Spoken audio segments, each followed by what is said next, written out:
Hey, we are back, people, and we have our special guest as well. So, Yes. all right, let's wait. We're going to wait for another 1 minute just to let people rejoin the webinar, and then we will get restarted. Let me David, turn on the I video. think your camera is not on. There Okay. it goes. Oh, Yeah. yes. Okay, great. Thank you everyone for your patience. Like we finally make it. And we have Professor Volker with us. Meanwhile, people are joining us, and we'll start the lecture in a few minutes. Yeah. Actually, let me just go ahead. Is the chat available? Can you send, like, if everyone would like to once again send your questions? I saw that there were some questions. We could not get these questions, but feel free to send on the chat, and we'll have the Q&A session at the end of the webinar. So also, like, along the lecture of Professor Volker, feel free to address them, and at the end we'll be making the question here live. Okay, chat is disabled. Nico, do you think you can enable this again, please? Yeah, let him try. Okay, let me get started as well. Yeah. Let me start with our intros. Give me 1 sec.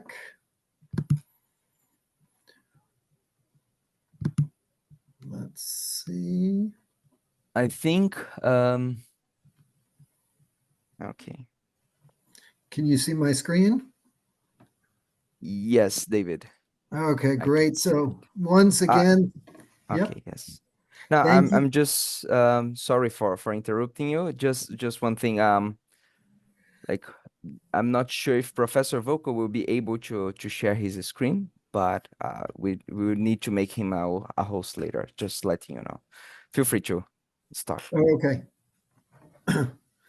So thanks everyone again for joining us. Thank you for your patience with our technical issues. We apologize once again. Once again, my co-host is Davi Sousa.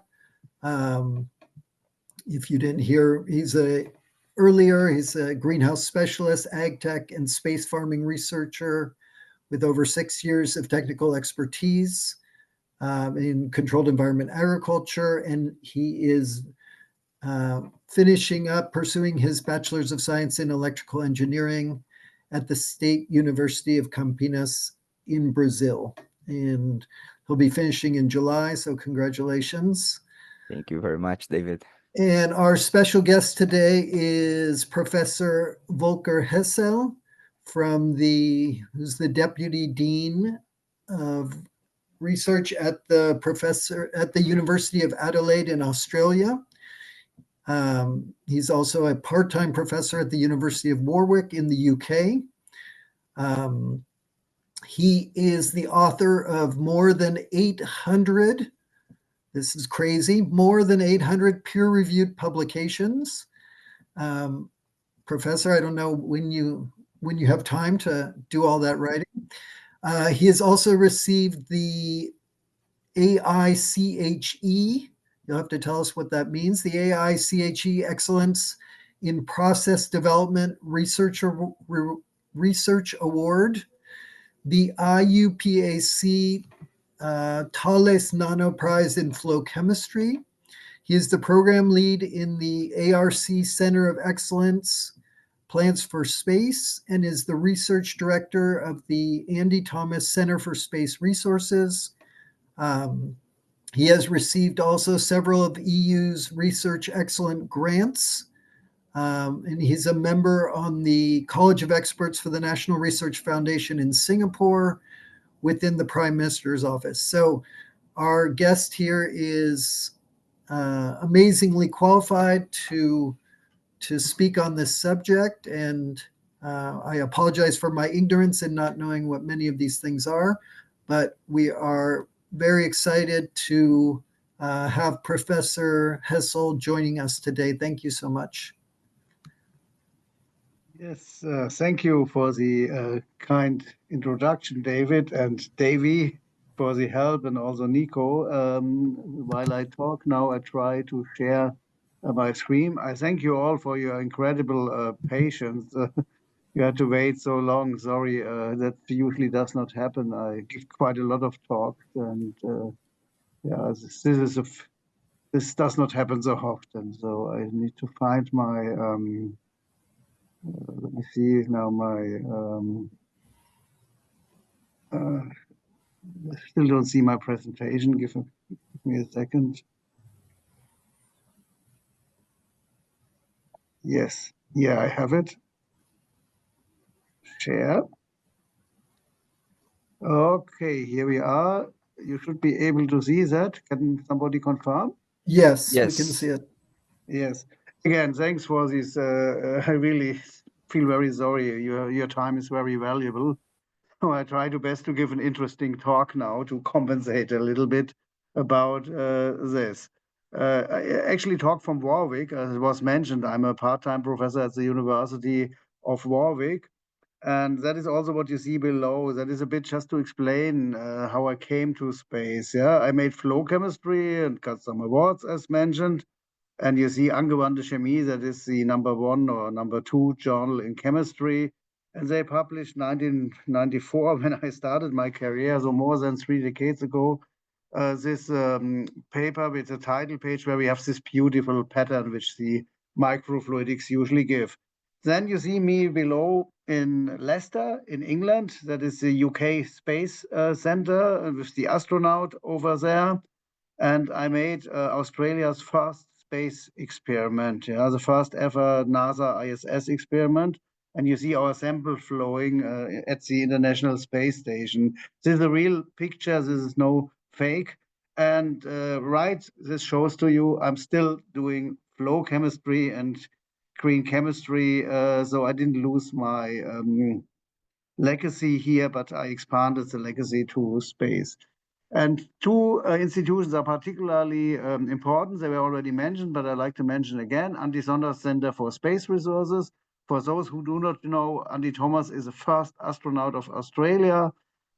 He's from Adelaide. He's even from the engineering department where I come from. So he studied mechanical engineering. So he's our Neil Armstrong in a way. But I might it might happen that people outside Australia are not so familiar with him. And then we have this ARC Center of Excellence Plans for Space, and I will talk in detail about it. Let me start with this.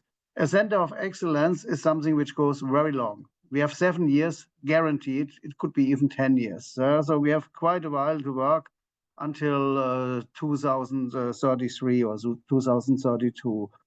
And that is because we want to make some demanding tasks. And I saw already some question in the chat.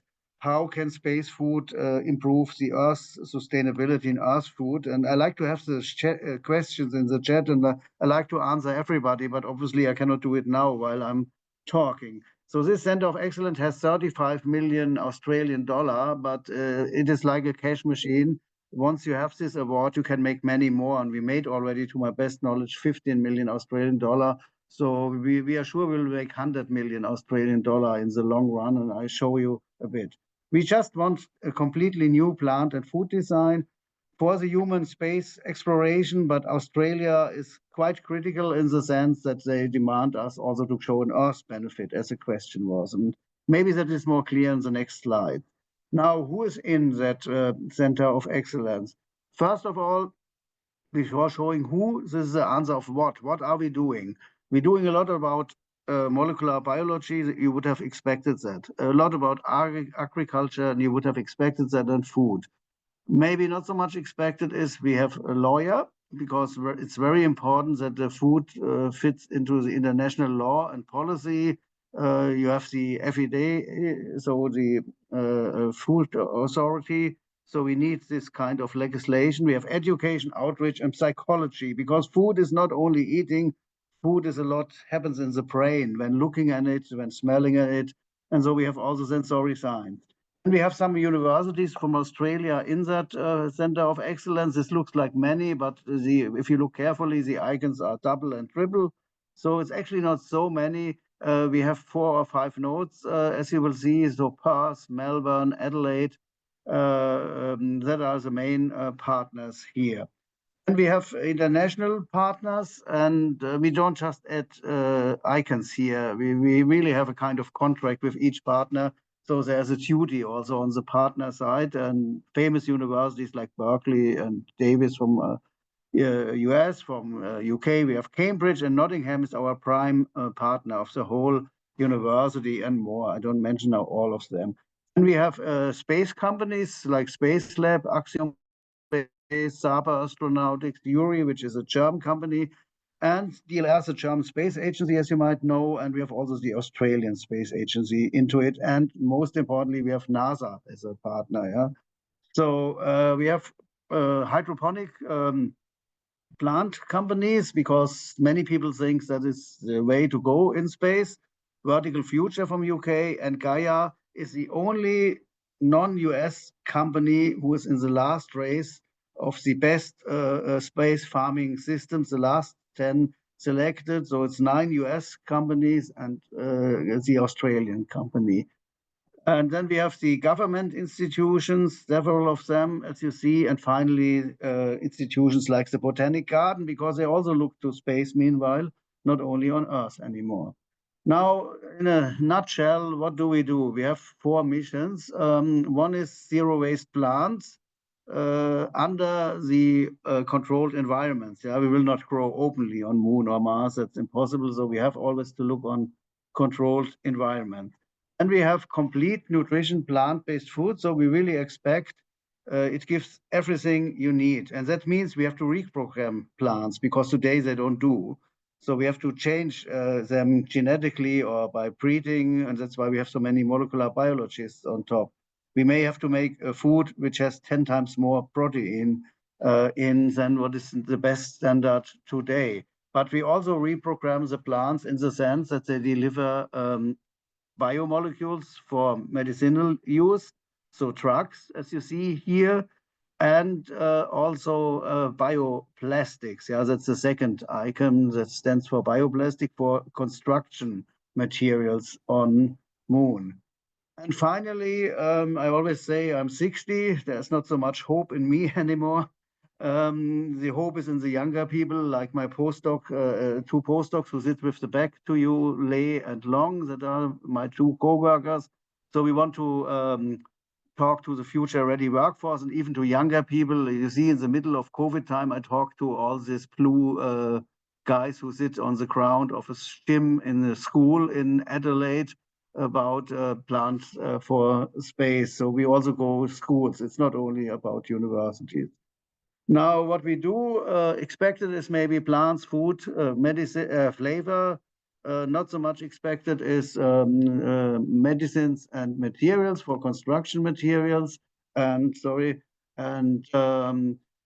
also have law and recycling. That is my topic. I lead the sustainability part. And we have teams. So it's about the future workforce.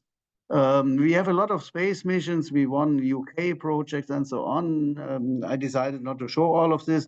Most prominent thing is maybe when Artemis lifts off in 2026, I think there's a project LEAF, and one of 3 experiments, as I was informed, is with our duckweed. So it's from Australia. And we have even another experiment. So 2 of 3 NASA experiments will be done with the help of the University of Adelaide. And that is really a very good outcome, that we are on the international visibility, and this Conversations here is also proof of it.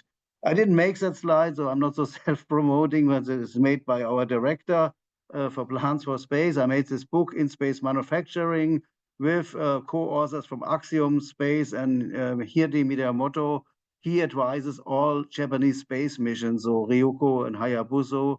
And if you want to see, this link, you can see the video. I don't show it here because it's a bit longer, 3-4 minutes. It would be too long. Now I come a bit to research. This is something we published recently, and I know this is the overkill. So what do you see there? You see the space missions, which you all know, color-coded. Yeah, Eden, SpaceNet, MSP, SpaceX. That probably means something to you. And we color-coded what they all investigate. So we know how to make oxygen in space, hydrogen in space, We know how we make regoliths, so we can make construction material. I could make a longer list. The point is, what we don't know is how to make humans happy. Yeah, and I really talk about not survival, but about human well-being. Yeah, we want to have tourists in space. And if you go to Mars, I think it's a completely different story. You need completely different people than now at ISS. The people now at ISS, they could win a gold medal on Olympic Games. But I think for the Mars mission with 3 years, you need different people. So you need to think about high quality product, brands, monopoly, tariff, currency. Has anybody ever thought which currency we will have in space? So we gave answers to this in this paper. And the paper is based from learnings from the most remote locations on Earth. You see them here, the 4 islands, and I think you're familiar with some of them.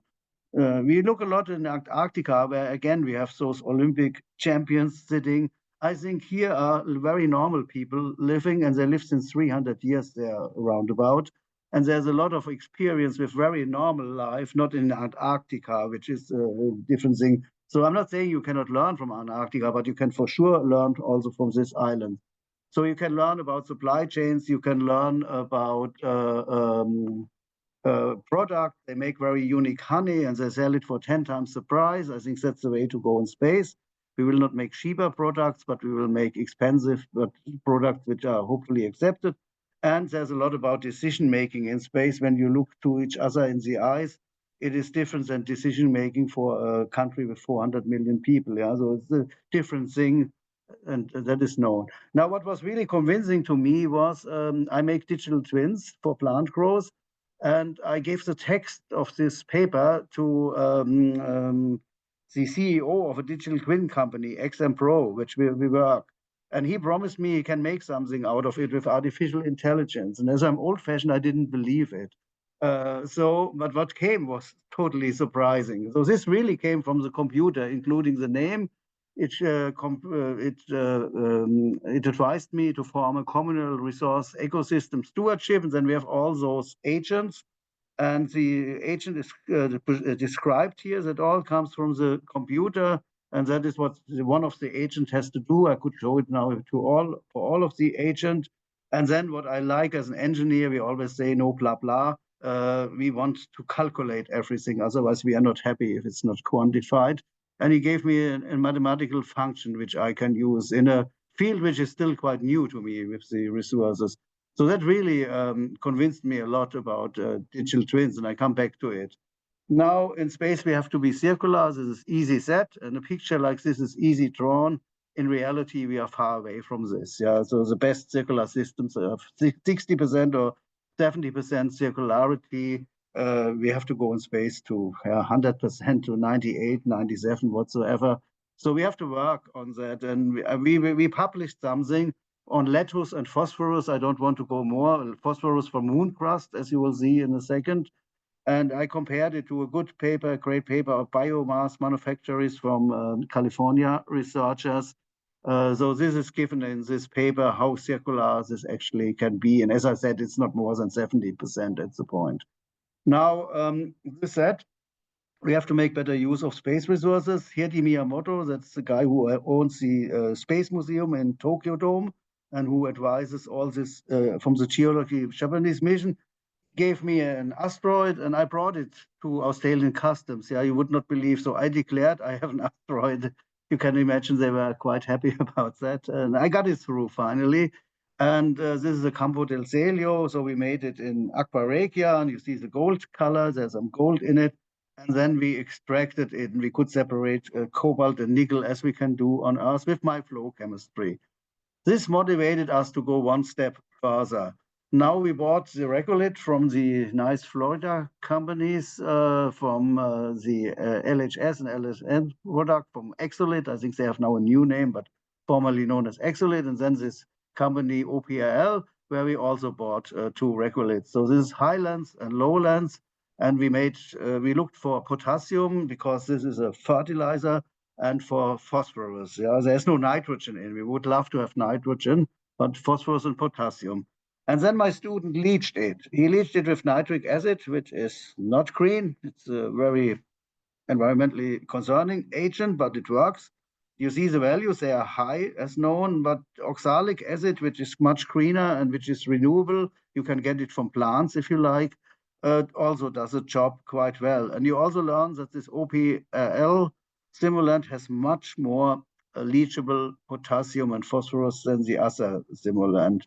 Now, with this, we did go further and made more experiment, and this paper is now underway. I don't want now to discuss all the differences from A, B, and C.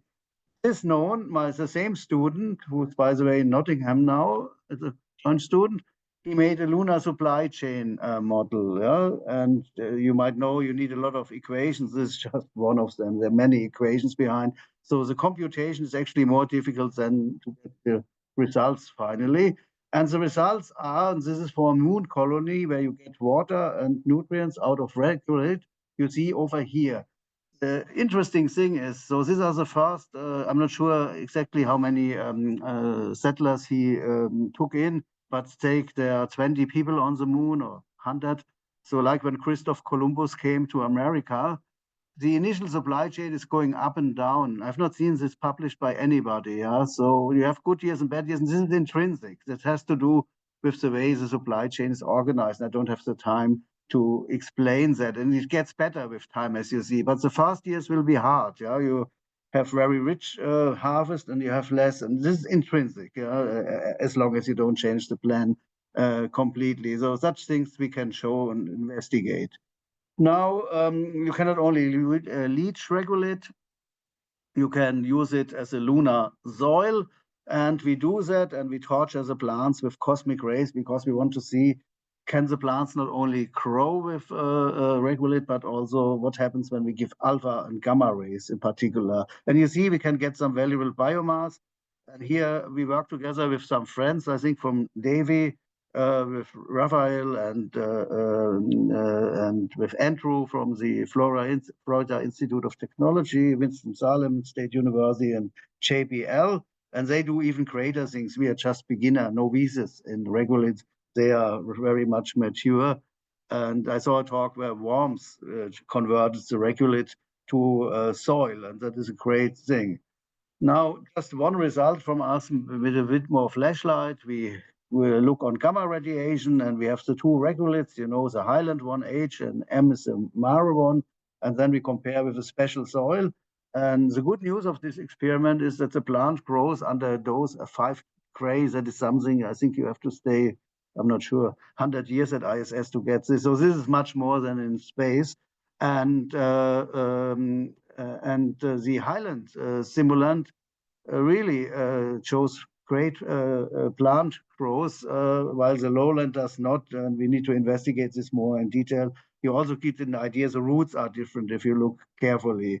So we look a bit at the combination of the extreme conditions and if the abundant local resources can help. Now, we come to a question of food. We published a paper recently for astronaut food, and this was elected and awarded by the American Chemical Society. As a result, we got something like more than 90 web releases worldwide. Yeah? So say 100 web releases. What this taught me was not that we made a good paper, that might be, but it taught me people are highly interested in food and space food. Yeah? There's a big reception. When I talk about space medicine, I get 30 web releases worldwide, and I had it before, but food gave 100. Now what we did is we made a model here, and we wanted to have all nutrients basically by vegetarian food, if possible. And the model made everything you see in the first row, the must-meet constraints. Yeah, we want astronauts which are not, which has a reasonable weight, so the food should not be too caloric, but give all nutrients. And nobody wants to eat more than 2 kilograms per day, so it makes no sense to eat 5 kilograms per day. So we set some boundaries, and then we get a result. And then there's more. You want to grow those food in space, and you don't want that the spaceship is 400 or 500 meters long. Yeah, you want to have everything compact, and so on and so on. Palatability, circularity. So this was not made by the model. This we made by hand by calculating. Now the space salad got quite popular. We had a psychologist investigating this, and the Australian Space Agency, that is from the Space Agency, printed these cards, and when you put them in water and soil, there are, if you look some spots in it that are seeds, then you get a salad. Now, the best mixture, we investigated many. You see just 3 here, but I cut it off, otherwise you cannot read it. Is number 4, yeah? And the best nutrient is sweet potato. Actually, that gives you almost everything. Would be no need to eat much more, but who wants to eat every day only sweet potato? So the other components also add a bit to it. When we now look on the planting area, you see it on the right side, then you see that some plants take all the planting area, while other plants are a bit more patient and they grow quietly in a small area. So they're more efficient. And often those plants which give the less nutrients are the most demanding. So we have to investigate that, and we have to change it, and maybe by the DNA modification, which the colleagues do. So we don't have the ideal plant, takes almost no space, it grows in 2 weeks and gives all the nutrients. And here are some of the web releases. As I said, I have more than 90. These are just 3 of them. Now, we make digital twins. And what we brought maybe new to digital twin literature is we have a digital triple in a way. We have 2 physical twins and the computer model, which is a digital twin. Yeah, so it's 3. And why we do this? Because we cannot make experiments in space, would cost too much money. So we thought extreme weather and extreme location is somehow similar to space. So we brought the plant growth in this monastery. It's almost 1,000 meter high. And then we simulated the weather in a growth chamber. Normally in a growth chamber, you keep everything constant. But we programmed the growth chamber so that it follows the weather on the mountain. Yeah, and we made several experiments. I don't go into detail. And this is just to show you for one day, you see hours, how we were able to follow the real temperatures on the mountain. It's not perfect because we don't have so much money at this point. So we had to work with some limitations which are given in the paper, which I report. Knowing this, we did a crazy thing. We thought we go on with lettuce. Lettuce is our favorite. And we let it grow in 6 cities, the same lettuce, yeah, not different ones. The same lettuce is grown every week in a different city, but we didn't send it around the world. We used digital twin technology, and then we brought the weather from Fairbanks, Alaska, to the growth chamber of the digital twins, and as much as we could, also the moisture and so on. We did it in May, so May Fairbanks has still a quite acceptable temperature. Otherwise, you cannot make it. We used all climate zones, tropical, arid, whatsoever. And here you see how we can match the temperatures. So reasonably well, it can be better, but it's reasonably well. You see the big peaks, that is Singapore in week 5, because it's always hot and warm over there. But on the right side, number 6, that is Fairbanks, Alaska. And you see that has also good temperature. What you also see is that basically all cities, with the exception of Singapore, have the same temperature or similar. This is an interesting fact, maybe global warming. We had cities in spring, we had them in autumn, but we expected them to be different, but in reality, they were pretty much the same. But okay, that is when you make a live experiment. So what we finally saw is that the growth in Fairbanks was the most prominent. I just have to focus on this. I have an eye on the time.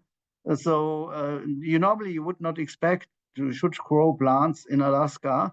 That is what I always say about space research. It's not only good for space, it frees your mindset. You're always biased on Earth. Yeah, you're biased with gravity and anything. And space research makes you rethinking things completely. And then you come to solutions which are good for Earth. That is also one point. I think you should make inventions while you're thinking about space. I mean that seriously, inventions in companies. I think you will have a higher quality of innovation. Now, I have to go quickly fast and maybe skip also some slides. We investigated the NASA veggie system that might be of interest to you. And we did this with Joya Massa, who's the lead researcher of NASA with the plants. And we looked on the circularity, and water is a big issue there. And most of the water, you probably know, is transpired at ISS. And that's not so easy to recycle. It's possible. So we looked, long story short, on different scenarios, 5, with different water recycling. And we used the circularity matrix. We are virtually the only group doing this in the context of chemistry and manufacturing. I know nobody else, although it's a very convenient matrix from the Ellen MacArthur Foundation, if you know, EMF. And we looked on the material circularity indicator, MCI. It's very simple. If it's 1, it's circular. If it's 0, it's not circular. And I don't comment now what's shown over there, but it just shows different scenarios investigated for this wedgie system with this Japanese mustard. And look at the MCI, and you see under very optimistic assumptions, we come to 91%, but that's an assumption. That's not experimentally proven. And the reality is maybe more like 26%, yeah, 0.26, yeah, scenario 2. So you see there's a lot to do, and we will publish this soon with much deeper information. We also investigate Earth facilities. Our partner, La Trobe, they have a pilot facility. It's really a big facility. You see, they grow tomatoes and other plants with modern LED light. And we made a life cycle assessment. And what you ideally like to see is that you have no fertilizer footprint, because a fertilizer is a payload to space. Fertilizer are made by not so sustainable technologies. And you see here, everything is electricity footprint, which you cannot avoid. So in a way, long story short, this is a quite ideal system. This is at least what the LCA showed. I talked about well-being. So use of plants in space should not end with eating them. Plants are much too good for only eating. We like to look at plants. And when you go 3 years to Mars, you like to see something what you see here. This is called biophilic design. And this is one of several researches I do where I cross over. Yeah? I cross over to architecture here. And naturally, I cannot do this alone, but that's why we have the collaboration with Nottingham people who know it. Now, what you have to do is you have to have very green plants, as you see, and very bushy plants. That's a start. There are more biophilic criteria, but if you have those two, and the latter is called the savanna hypothesis with the bushy plants. So you need dwarf plants. Now, the greeners we measure with the so-called SPAD technology, and you see it below. So you can measure this in a quantified way. And my student looked on nanofertilizers, because finally we're still chemical engineers, so we can produce nice nitrogen nanofertilizers. And he investigated the plant goes under different conditions. I don't explain that in detail, just to show that we are doing this. And then he found the greenest plant with these nanofertilizers. And what we did then is we have this spacecraft, which is made a bit like the Axiom spacecraft. It's almost 9 meters long, as you see there, and we make psychological tests inside this spacecraft. Therefore, there's a seat. And in front, you have to imagine everything is green. I admit the pictures don't show this. The pictures were made with plants at the beginning of the plant growth, but you get an idea what this is about. And we have 3 different LED lights, as you see, 2 white ones and the purple one. And with this knowledge, we could imagine with an industrial designer from London University how spacecraft, this is a bit the Axiom spacecraft, look like, but it's with our greenness, yeah? So this is not just computer imaging, but it's taking our experimental results on the leaf, on the bushiness, everything is in there. And that gives an impression what we could achieve. And then you can go further. You use the same plants, our plants, which we made for barley with the same greenness. And finally, you can make something like a lush garden, as we say in the paper.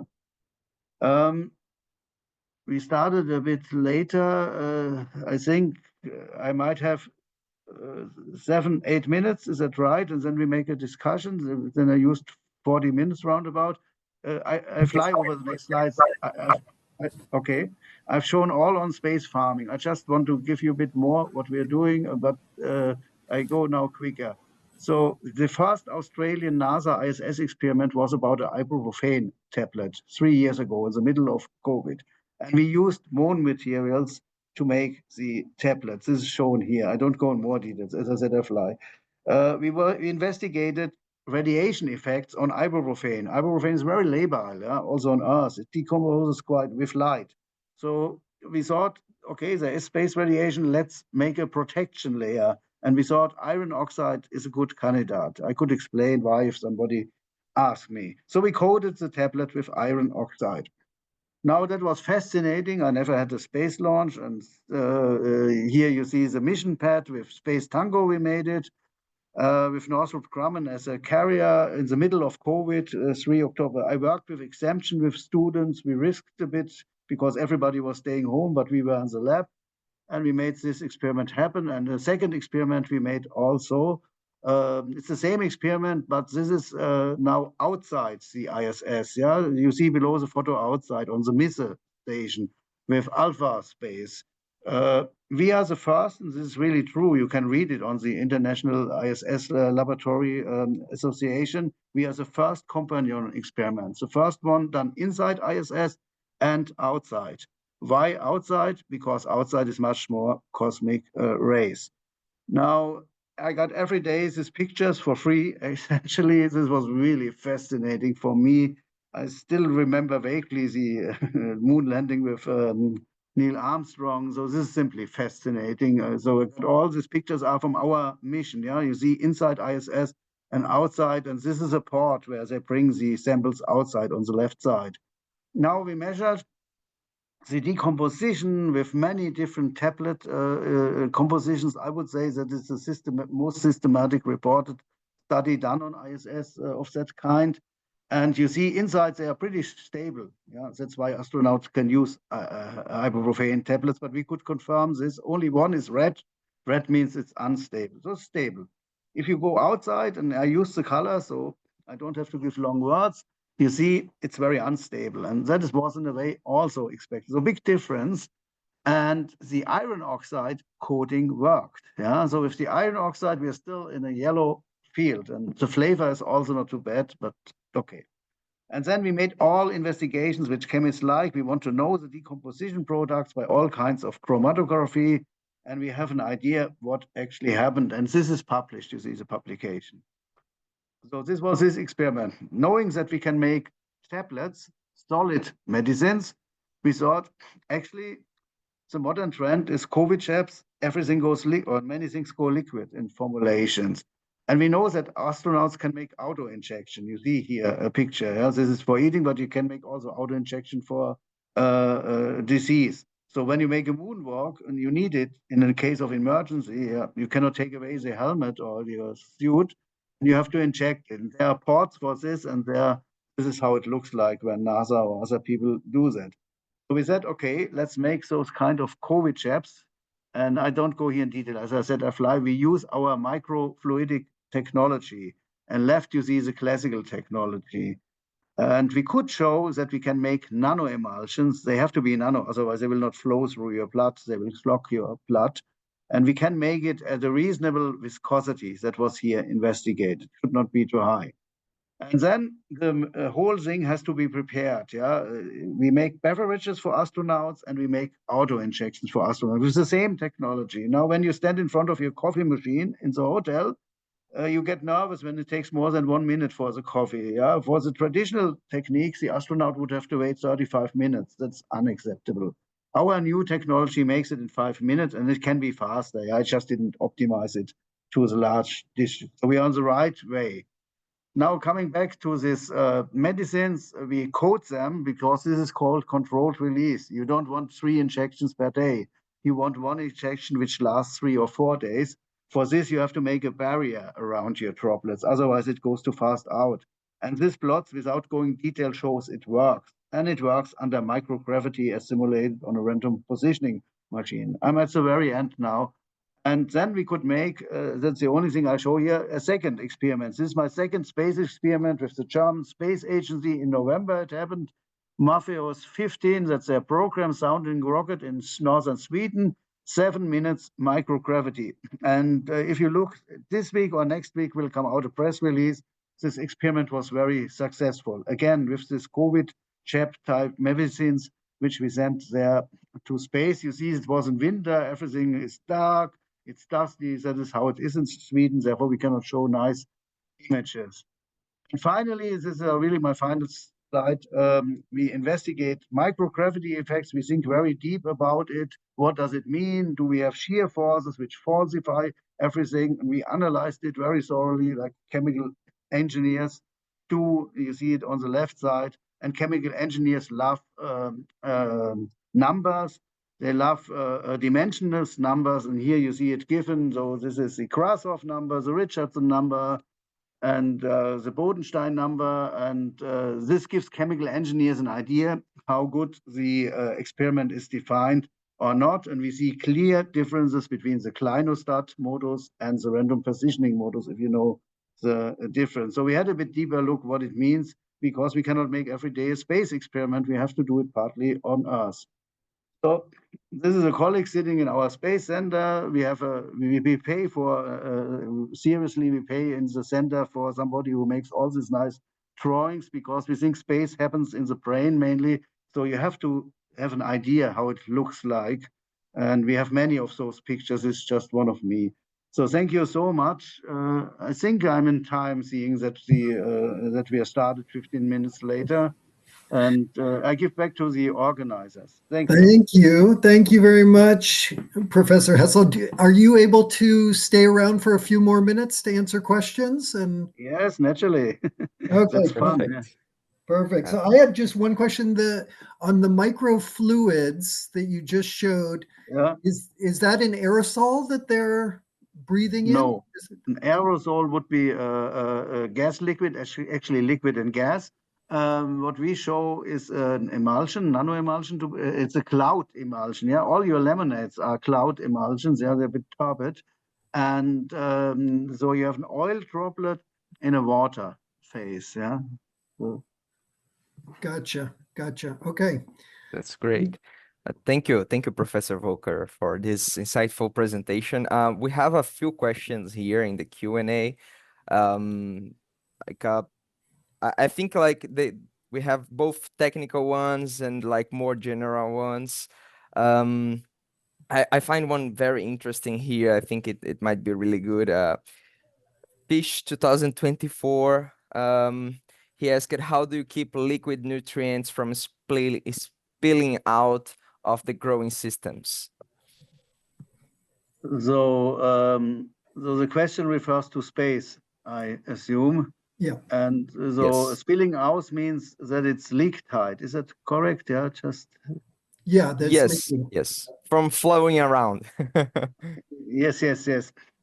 Yeah, what we do on Earth, and that we probably will apply in space, is that we make the fertilizers on the spot of consumption. Yeah, so they're basically immediately consumed.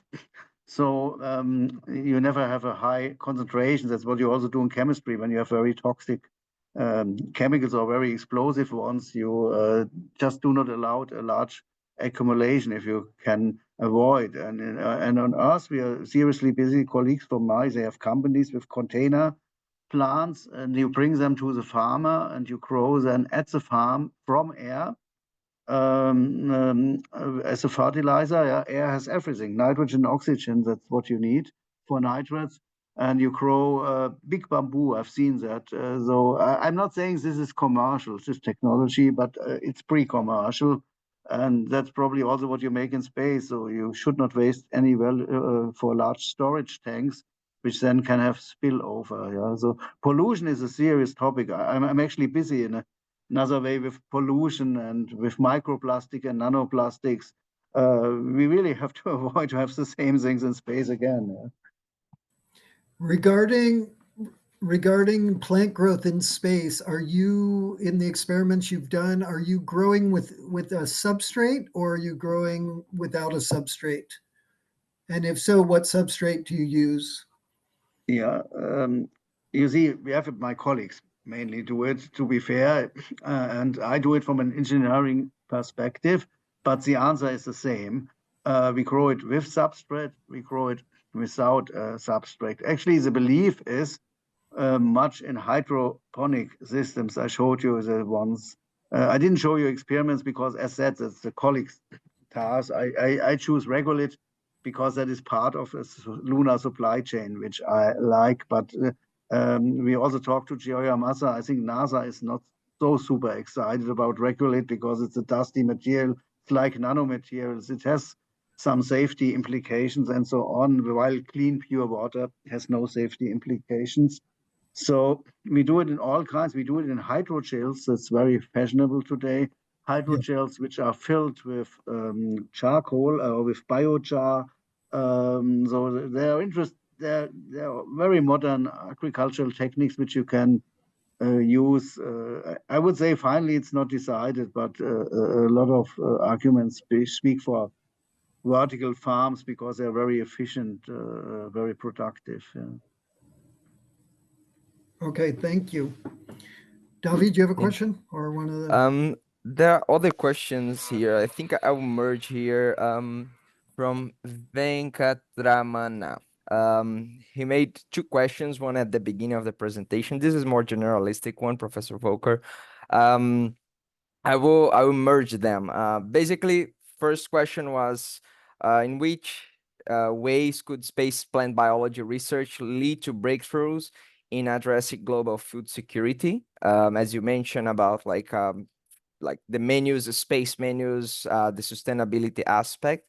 And on the other question, he asked about the commercialization of this space farming technologies. I'm aware that like we even comment about this on the last webinar that one of the goals of the Plant for Space is to come up with technologies that will be like commercialized on Earth and so on, to exactly technologies that are dealing with these problems of sustainability, that like take into account sustainability, dealing with climate change and so on. So what are your perspectives on it?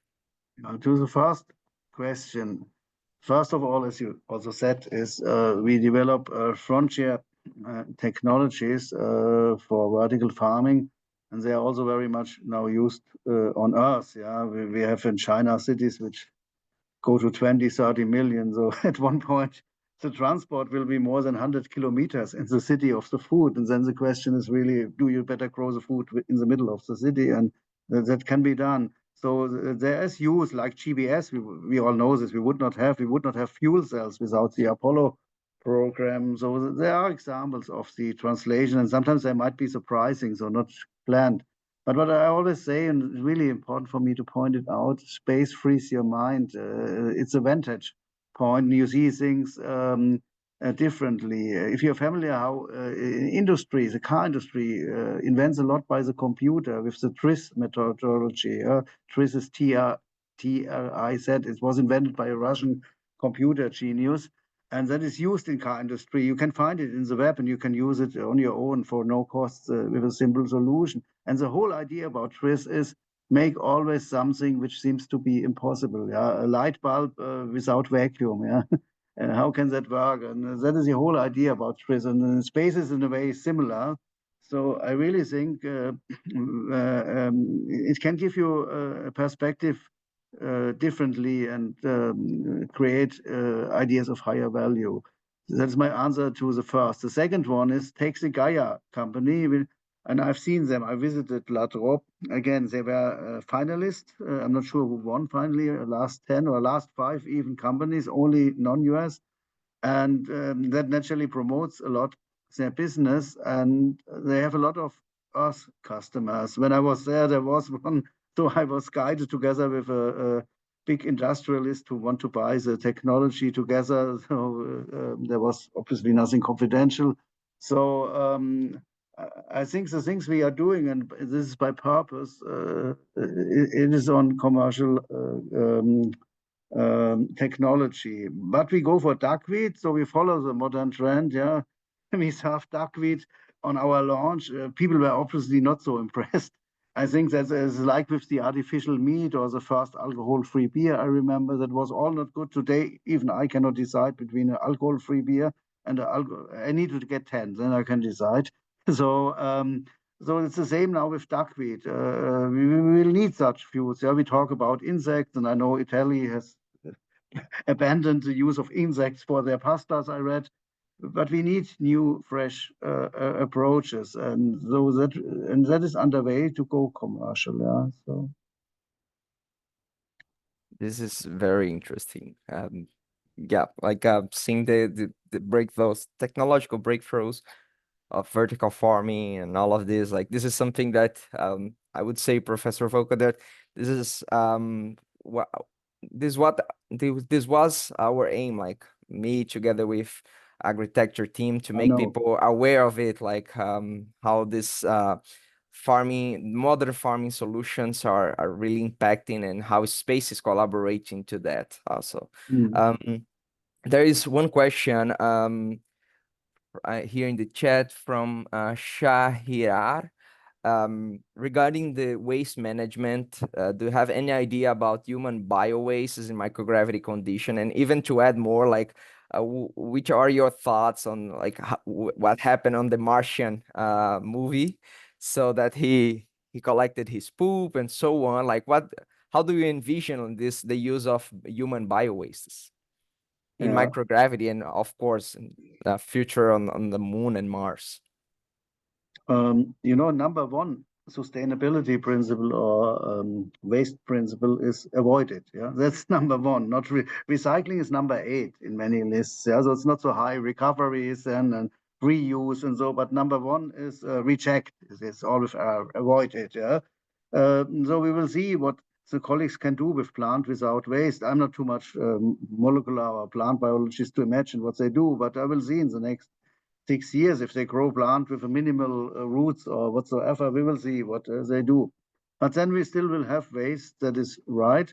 In my example, I didn't have time to explain it. We took the roots, the lettuce is eaten obviously, and the urine on the ISS is quite well recycled. Yeah, and that is possible. We can go more far, so you get the nitrogen and the phosphorus back when you eat it if you want. And the roots, which you don't want to eat, maybe, you can use maybe for many things, maybe even for construction materials. I don't know, but we just burned it. And the ash then contains is potash, so it contains potassium and phosphorus.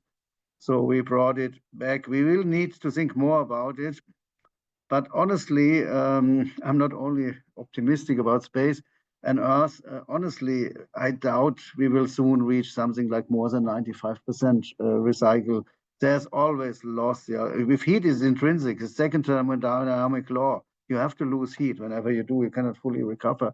So I'm not sure how we fill that in space. That needs some, and we need to minimize those losses. Yeah, so we have ideas, but also that might sound sad, and maybe I'm against the stream, but I think waste is part of the story, and we never will fully avoid it. We have to learn to live with it, but maybe I'm wrong. Yeah, so we will see. Are there any microorganisms at all that in the regolith that are capable of decomposition? Or Yes. People do that. As I said, they do worms and they do microorganisms, anything which I'm not a soil scientist, but at least I know a little bit what soil scientists do. And anything what they do, that is done. And you need that upgrade. Yeah, you cannot just we use the poor regolith, but that is not the way to go. Yeah, and you need to upgrade it a bit in normal soil. And naturally, the interaction of those microbes, bacillus or whatever it is, with the regolith is different from the soil. So I think a lot of learnings to be taken, but I see also a lot of studies doing. I'm always surprised how much knowledge is there if you really check for the papers. Yeah. So. Yeah, thank you very much. Go ahead, Davi. I was about to ask if you have any other questions. Like we have other questions here on the Q&A, more generalistic ones. Yes. But Professor Volker, I think like this would be summarizing like most of your efforts, your research, and of course the research that has been held in space and microgravity and so on. Like how on the plant growth perspective, and let's expand this for the material use and resource use in general. What are the main hurdles for resource and plant growth in zero gravity, or let's not say zero gravity, so like microgravity conditions or partial gravity conditions? Like how do you envision these? Like what are the most challenging things, or perhaps the opportunities that we might have, something that we cannot achieve here on Earth, but in space might be easier?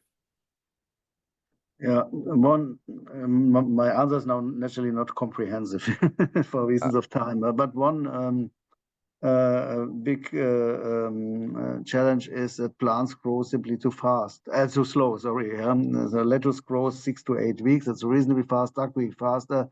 When you calculate, and everybody can do that. It's very easy. The planting area that takes more than a spaceship. So I also doubt if you will really be able to do it on a spaceship, on a space habitat where you have more room. You can do something like in the Netherlands. There, I'm quite optimistic. So if you want to do a spaceship, we need plants which grow faster or which have simply 10 times more proteins, and they can grow slow, but in a way they grow 10 times um, faster over there. So, but then the challenge is naturally also, what is if you have a disease, a pathogen, and yeah, on Earth, if a vineyard is dead, it's sad, but we have other vineyards.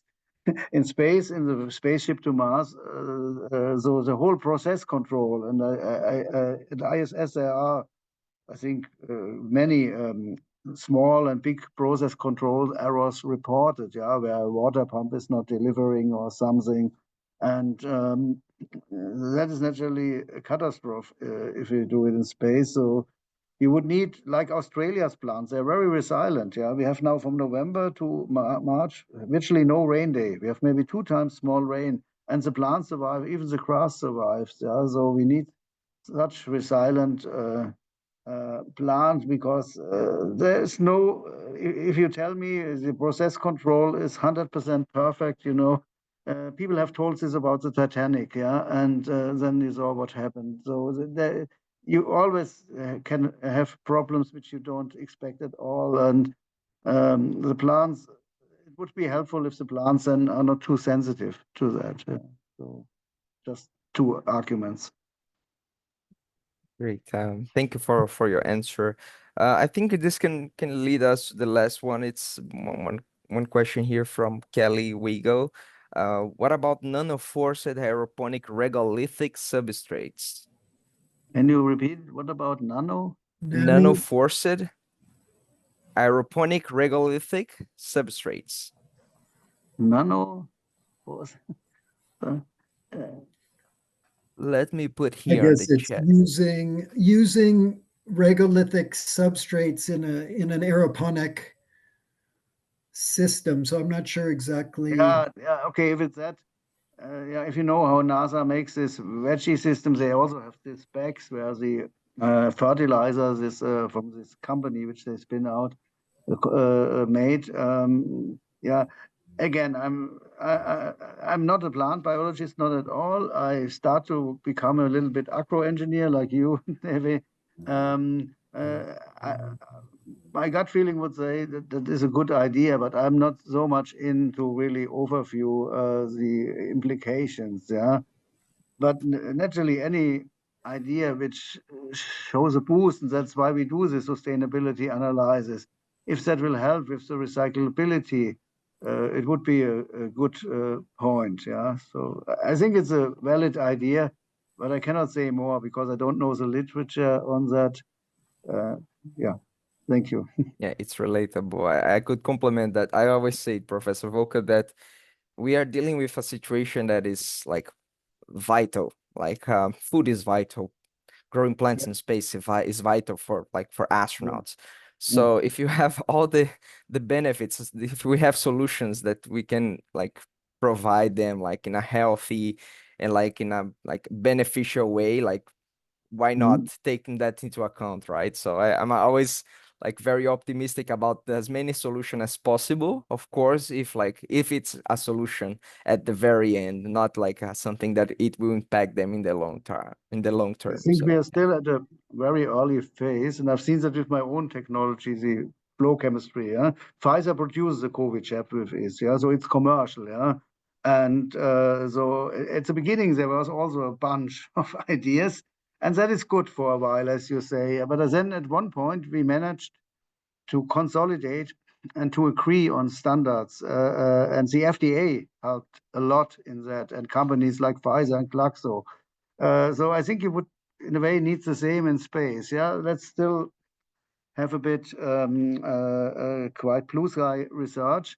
But at one point, we have to be strong as a community. And Davi, you also form a community. We have to talk to each other and agree, and maybe to agree also on restrictions to focus our energy better. I know technologies who don't do this, and they never make it. Yeah, they for this reason. It's not the reason of the technology, but it's the reason how you go to the valley of death in a technology, how you pass TRL 4 to 6 or 7, yeah.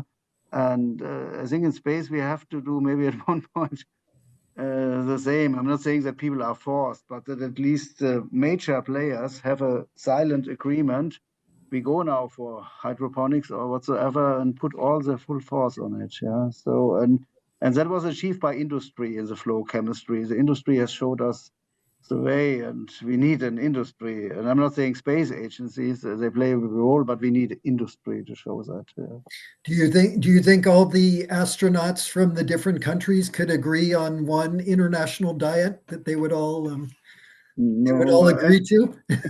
no, I think we are humans, we are diverse and for good reasons. So diversity, when I make a project proposal, you know that is very essential. There are not only men and women in all kinds. So no, I think that is great. Naturally in space, you cannot have the 1,000 restaurants, which maybe Washington has to offer, but still, I think diversity is, therefore I talk well-being. I don't believe, I think things you can do in Antarctica, you cannot replicate in space, yeah, because the people there have a very high discipline and they know it's soon over. Yeah, but in space it will not be soon over. And actually it should be fun, no? When you go to Mars. It should be wonderful, yeah, with the best food. It should be business class. Yeah, I mean that really half seriously. Yeah. Yeah. Okay. Well, Professor Hessel, thank you so much, and we really appreciate your amazing presentation and all the amazing wisdom that you shared with our audience today. Thank you so much. I think, David, you can move to the final remarks. Yeah. Professor, if you can stop sharing your screen, please. I do that immediately. Thank you. Okay, Thank you very much for your time and for presenting us like a lot of knowledge, like many knowledge to be shared here today. Like I would complement one thing that you said. For those who are not aware, Professor Volker mentioned right now in his answer the TRL. It's a NASA method that they utilize to measure the improvement of technology. TRL stands for technology readiness level. So it checks like if the technology reach the level 9, it means that this technology is ready to be used in space for for long term. So for those who are not aware, it's important here to mention this. Okay, so just a couple a couple housekeeping things about Yes. agritexture. We are your host or your co-host with Davi for this SpaceAg webinar series. So we do work around controlled environment agriculture on Earth, not in space. So if you have any needs in that area, please don't hesitate to reach out to us. We also just completed the 2024 CEA, Controlled Environment Agriculture Census, and you can download the report of what's happening in controlled environment agriculture here on Earth. So if that's of interest, please download the report. Also, we have an online software tool called Agritexture Designer, where you can model CEA projects, vertical farms, and greenhouses.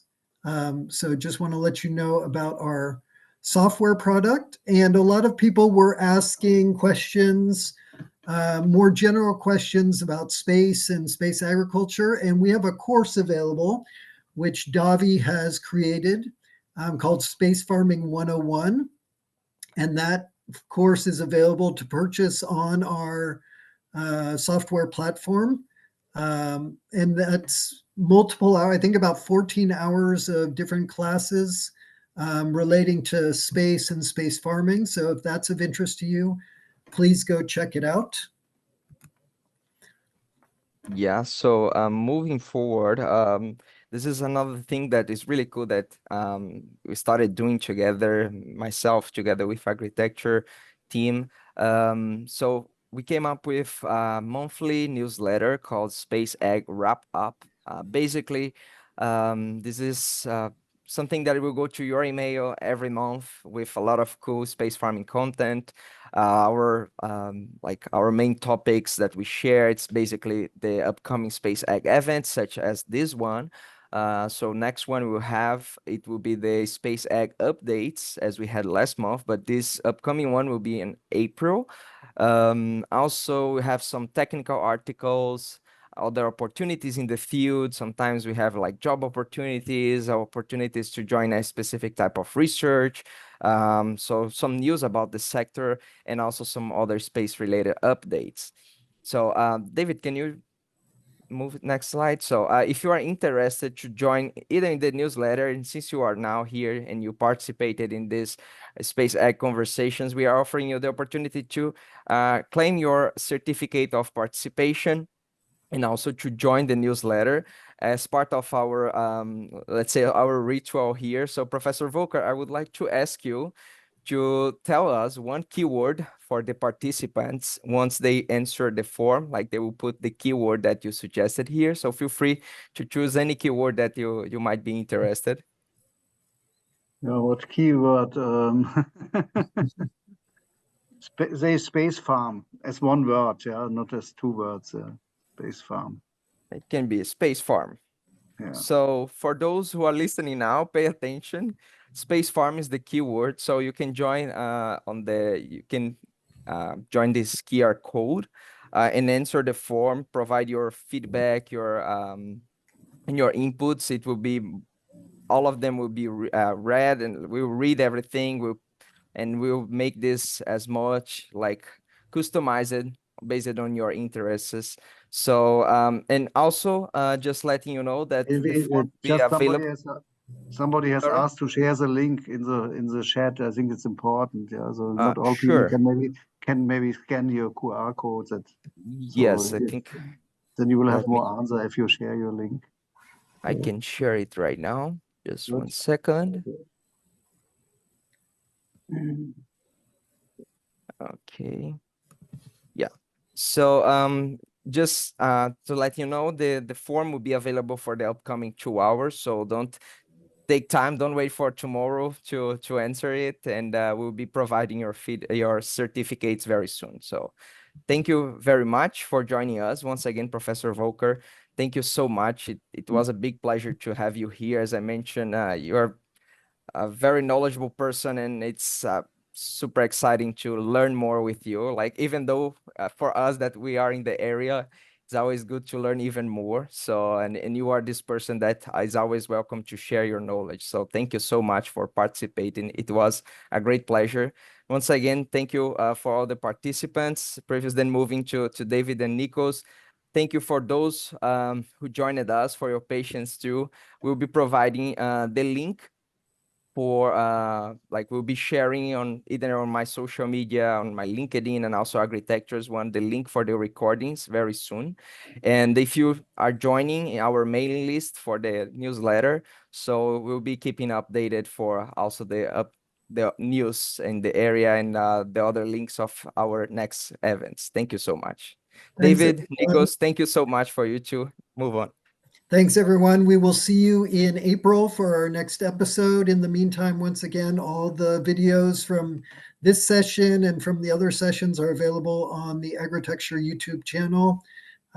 So that's it, everyone. Have a wonderful day. Have a great evening wherever you are. And thank you again for joining the SpaceAg Conversation. Bye-bye. Bye-bye. Bye bye.